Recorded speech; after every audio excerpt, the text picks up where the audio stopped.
درود عزیزای دلم، خوش آمدیم به یکی دیگر از ولاگ های ما. در این ولاگ آمدیم ما به بدخشان زیبا، کشم، منطقه جری شابابا. امید که تا آخر این ولاگ ما را همراهی بکنین و از داشته های ما که با یک درجن دوست و همسنفی های ما آمدیم لذت ببریم. دوست عزیز فعلا دیگه در تانگی تیل هستیم، موتر تیل پر کنیم بخیر و سفر خود ادامه بدهیم. ماشاءالله دوست عزیز به پایان رسیدیم. کلا که یک سلامی بتونم بیادرم.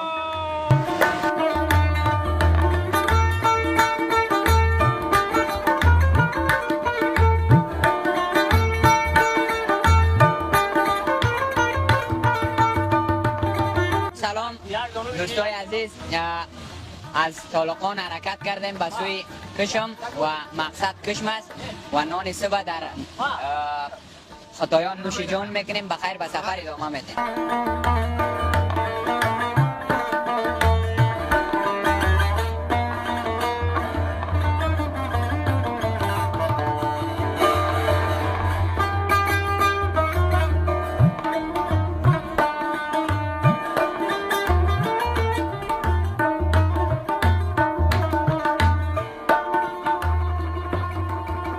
بعد از طی نمودن 1.5 ساعت بالاخره به شهر زیبای کشم رسیدیم. بخیر همراه دوستا یک جای لذت ببریم.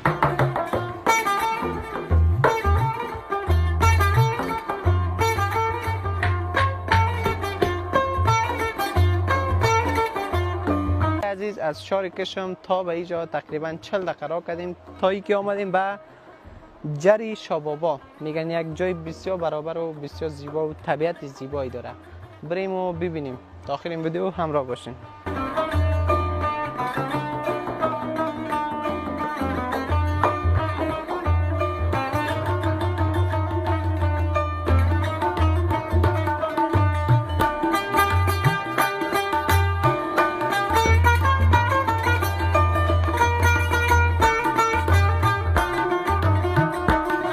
واقعتش که طبیعتش بی‌نظیر است، حرف نداره دوست عزیز.